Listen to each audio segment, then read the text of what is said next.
গতকাল আমরা শপিংয়ে গেছিলাম, মেয়ের অন্নপ্রাশন দিয়ে অনেকটা রাত হয়ে গেছিলো। দিয়ে বাইরে আমরা খাওয়া দাওয়া করার জন্য রেস্টুরেন্টে গেছিলাম। দিয়ে ওখানে 4 জন ছেলে বসে খাচ্ছিলেন। দিয়ে আমরা সেখানে যাই, গিয়ে বসেছি। দিয়ে আমার হাজব্যান্ড কোল্ড ড্রিঙ্কস আর জলের বোতল আনার জন্য বাইরে গেছিলো। আর সেই মুহূর্তে ওই ছেলেগুলো বাজে বাজে কথা বলছিল আর উল্টোপাল্টা মানে খুব খিস্তি খামারি সব মারছিল। দিয়ে ওরা আবার ফট করে আমার গায়ে হাত দিয়েছে। দিয়ে বারণ করা সত্ত্বেও মানে ওরা কথা শোনেনি, ওরা বারবার একাধিকবার আমার গায়ে হাত দিয়েছে। থানায় অভিযোগ করেছেন? হ্যাঁ, থানায় অভিযোগ করেছি। পুলিশ গেছিল ঘটনাস্থলে? ঘটনাস্থলে হ্যাঁ, পুলিশ গেছিল। কজন গ্রেপ্তার হয়েছে? 3 জন হয়েছেন, এখনও 1 জন বাকি আছে। কতটা নিরাপত্তাহীনতা? নিরাপত্তা বলতে এখন আমরা চাই যে ওদের শাস্তি হোক। যে আমরা কোনো মেয়ে তো ভয়তে রাস্তাঘাটে বেরোতে পারবে না রাত বেরোতে। থানায় অভিযোগ করেছিলেন? হ্যাঁ, অভিযোগ করেছি।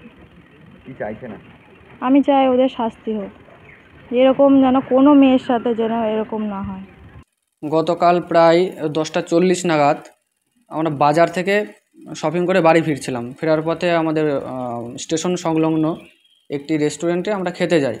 খেতে যাওয়ার সময় দেখি 4 যুবক ভেতরে খাচ্ছে। প্রায় ওদের খাওয়া হয়ে গেছে দেখলাম। আমরা মিনিট 10 ওখানে বসলাম। বসার পরে দেখলাম যে ওদের খাওয়া দাওয়া হয়ে গেছে, তবুও ওরা উঠছে না। তা হোটেল মালিক বলছে সামনে আপনার হচ্ছে খালি আছে, বেঞ্চ খালি আছে, আপনারা গিয়ে বসতে পারেন।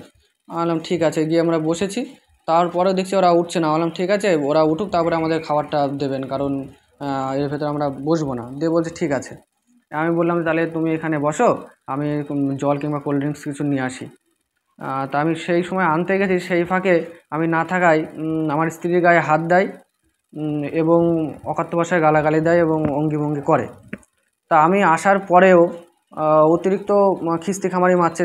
যত সময় যাচ্ছে তত ওরা হাত ছুটাচ্ছে, সেই হাত আমার স্ত্রীর গায়ে লাগছে। তখন আমি দেখে প্রতিবাদ করি যে ভাই তোরা খাচ্ছিস খা, সভ্যভাবে খা, না হলে পরে আমরা এখান থেকে উঠে যাচ্ছি। তা আমরা চলে আসাতে তখন আমার কলার চেপে ধরে যে কোথায় যাচ্ছিস। তখন আমি কথা বলতে গেলে আমার মুখটি চেপে ধরে, আমার বউ চিৎকার করতে গেলে আমার বউয়েরও মুখটা চেপে ধরে। তখন আমার ওয়াইফ আগে থাকতে কিছু বলতে চায়নি যে অশান্তি ঝামেলা হবে, এর জন্য কিছু প্রথমে বলেনি। তখন ওই ঘটনা হওয়ার পরে আমার স্ত্রী বলছে আমার সাথে এরকম আগেও তুমি যখন জল আনতে গেছো তখন আমার সাথে এরকম ঘটনা ঘটিয়েছে। তখন যেখানটায় হোটেলের রান্নাবান্না করে সেখান থেকে ওইটা অনেকটা দূর। তখন আমি হোটেলের একজনকে কোনো রকমভাবে ডাকি, দাদা তুমি তাড়াতাড়ি আসো, এদের বাড়িটা কোথায়, তুমি আমাকে বলে এই পরিস্থিতি। তখন ওরা তাড়াতাড়ি করে এসে দেখে যে ওরা মদ্যপ অবস্থায় আছে। দিয়ে বলছে যে আমরা প্রথমে বুঝতে পারিনি ওরা মদ্যপ অবস্থায় আছে। তখন আমি একটা ওদের শনাক্ত করার জন্য আমি ভিডিওটা করতে যাই। প্রথমে একটুখানি ভিডিওটা করি। প্রথম আমার 2টো ফোন, প্রথম হচ্ছে একটা ফোন ওরা ছিনিয়ে নেয়, ছিনিয়ে নিয়ে আমাকে মারধর করে ওখানটায়। তারপর ওখানে আমি কোনো রকমভাবে ওদেরকে চিহ্নিত করার জন্য আর একটা ভিডিও করি। এই হচ্ছে ঘটনা। সাথ সাথ আমি ওখান থেকে ফাঁড়ির ইনচার্জ মনিরুল বাবুকে ফোন করি।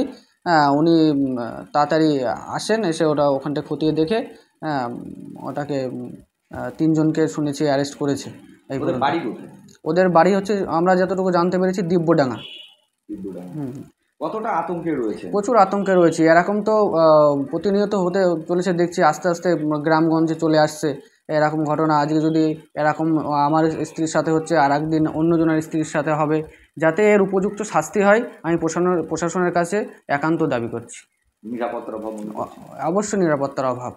এই যে এতটা আতঙ্কিত আজকে আমাদের গ্রামেও শুনছে, যে তাহলে এবারে আগামী দিন আমাদের কি হতে পারে।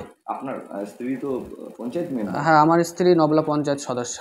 তাহলে সেই জায়গায় তারও নিরাপত্তা নেই। ওখানে বলার পরে আরও বেশি চড়াও হয়েছে। যে তৃণমূল কংগ্রেসের এই সরকারের আমলে বাংলার নারী সমাজ মোটেও সুরক্ষিত নয়। নবলার আজকে জনপ্রতিনিধির এই ধরনের ঘটনা তা চোখে আঙুল দিয়ে দেখিয়ে দিয়েছে।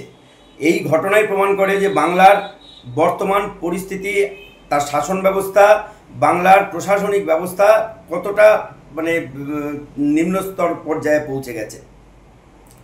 একজন জনপ্রতিনিধিকে খুব জেনে শুনে আমি দায়িত্ব নিয়ে বলছি যে যারা এই কাজ ঘটিয়েছে তারা শাসক দলের সঙ্গে কোনো না কোনোভাবে যুক্ত, না হলে এই সাহস তারা দেখাতে পারে না যে রাতের বেলায় কোনো একটি রাস্তার ধারে কোনো এক মহিলাকে তার স্বামীর সঙ্গে আছে, সেইখান থেকে তাকে তুলে নিয়ে যাওয়ার হুমকি, তাকে বিভিন্ন রকমের মারধর করার হুমকি, তাকে হিউমিলেটেড করার হুমকি এই ঘটনা দিতে পারে না। কিছুদিন আগে আপনারা দেখেছেন যে আপনারাই খবর করেছেন শান্তিপুরের 2 নম্বর রেলগেটের দিকে এই ঘটনা ঘটেছে, যেখানে ষষ্ঠীর দিন তার স্বামীর হাত থেকে প্রায় বউকে জোর করে ছিনিয়ে নিয়ে জঙ্গলে চলে যাচ্ছিল।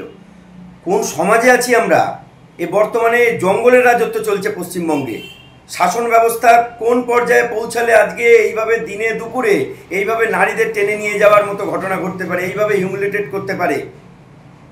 অত্যন্ত ধিক্কার জানাচ্ছি ভারতীয় জনতা পার্টির যে কার্যকর্তা বা যে পঞ্চায়েত মেম্বারের প্রতি এই ঘটনা ঘটেছে, তাদের সব কজনকে গ্রেপ্তার করতে হবে। আমরা শুনেছি যে 2 জন গ্রেপ্তার হয়েছে অলরেডি, আরও 2 জন যে 2 জন আছে তাদেরকে গ্রেপ্তার করতে হবে, নইলে ফুলিয়া সহ গোটা শান্তিপুর জুড়ে যে ধরনের আন্দোলন আমরা নামাবো তা আপনারা কল্পনাও করতে পারবেন না। ডক্টর সোমনাথ কর, মুখপাত্র নদিয়া দক্ষিণ সাংগঠনিক জেলা বিজেপি।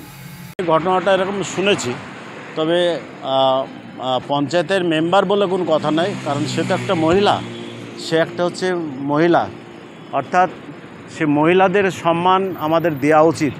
সে কোনো যে দলেরই হোক না কেন, সে তৃণমূল হোক, বিজেপি হোক, সিপিএম পার্টি হোক, কংগ্রেস হোক, যেই হোক না কেন, কারণ মহিলাদের সম্মান দেওয়া উচিত। কারণ সে ফ্যামিলি নিয়ে যদি কোনো রেস্টুরেন্টে গিয়ে খেতে গিয়ে যদি কোনো রকম তার উপরে কোনো হেনস্থা হয়, এটা অত্যন্ত নিন্দনীয় ব্যাপার।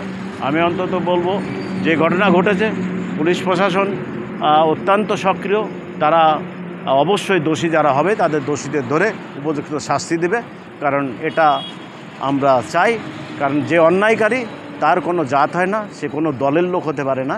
অন্যায়কারী তার সাজা হোক, এটা আমরা চাই। আপনার নাম? আপনাদের?